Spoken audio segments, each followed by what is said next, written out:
Искам да ви дам един съвет за щастлив брак, който наистина ще промени нещата и ще видите как просто всичко се сменя, защото е изключително хитро и много хора си мислят, че може да има перфектни отношения, може да има някакви неща, които всъщност наистина има такива неща, които може да промените. Наистина двамата партньори може да си дадете тласък за промяна в някаква насока, да си помогнете и така нататък. Обаче това става изключително бавно и може да ви отнеме по няколко години.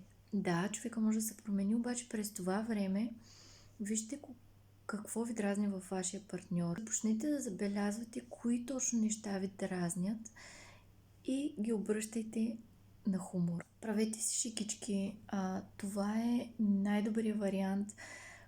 Просто да си смените нагласта, да смените това нещо да не ви изяжда главата, да не ви дразни постоянно и всъщност да не влизате в конфликт. Когато избягвате конфликтите, ще видите колко по-лесно и по-щастливо се живее, но и ще създавате такива готини ситуации, в които, примерно, ако партньора ви разказва една история отново и на вас вече ви е писнало, започнете да я разказвате и вие и ще видите как ще ви избива на смях. И някакви такива неща.